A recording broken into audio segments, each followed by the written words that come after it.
దంష్టుల గుళ్ళగించి ఈ ధరాతలమ్మును ఉద్ధరించగల ధీరోద్ధతి రణ హుంకారం ఆదివరాహపు ఆకారం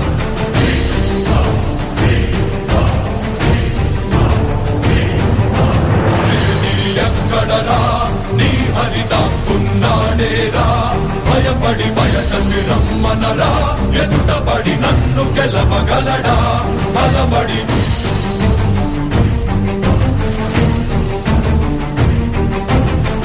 నిలిచిన ఈ నేలని అడుగు నాడుల జీవజలమ్ముని అడుగు నీ నెత్తుటి వెచ్చదనా